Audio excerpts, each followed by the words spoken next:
Americanization in Chinese and Filipino cuisine.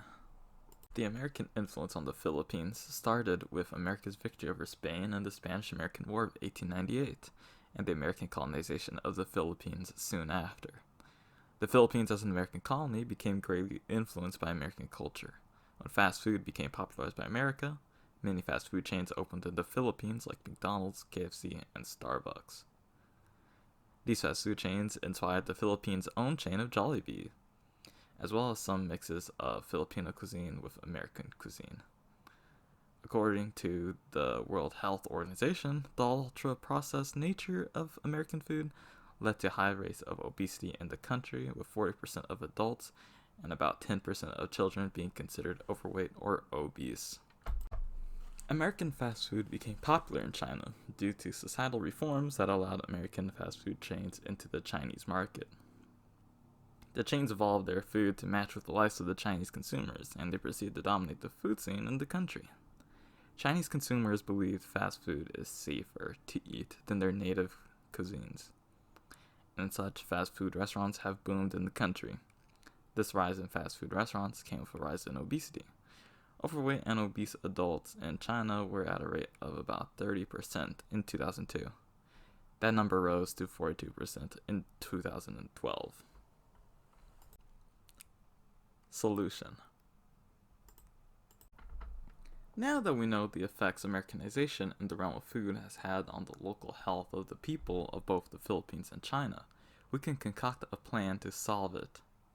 We know that the problem both countries face is rates of obesity in overweight adults and children rising, and we know that this causes health issues for the populace.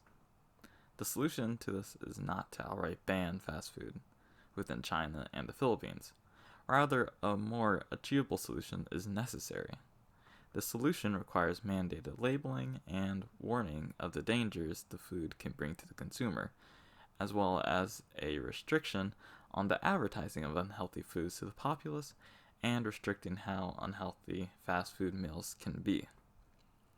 Advertising for unhealthy foods is much more prevalent than advertisements for healthy foods, which makes cracking down on it one of the most important factors for China and the Philippines to consider. For the solution to lead to better results for the local cuisines, policies will need to be enacted in both China and the Philippines to promote local cuisines made in safe and healthy environments.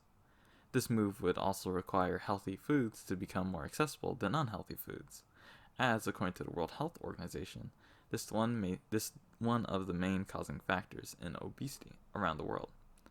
Children grow up in areas in which sugary and ultra-processed foods are much more available than the healthy alternatives, and this leads to more unhealthy eating down the line for the children once they become adults. This solution requires general understanding of the broad public for both China and the Philippines to follow through with it. Both countries are very big, and as such, the plan would have to be adapted on a broad countrywide scale with the cooperation of local governments. The plan can also release in multiple increments, starting in one part of each country and later spreading to the entire country. The goal of the plan is to make consumers more conscious with what they are consuming without banning them from consuming the food. One way that people can monitor the success of the solution is through data analysis. Much like the graph from China, which showed the rise in obesity from 2002 to 2012, the governments of China and the Philippines would have to conduct research periodically after implementing these changes to determine the effectiveness.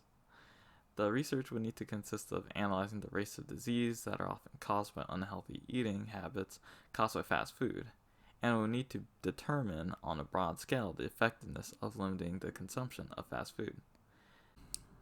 The aspect of global citizenship that this solution connects to is social cooperation. The goal requires understanding for many people, and it provides a way to complete a shared goal that the people would have with each other.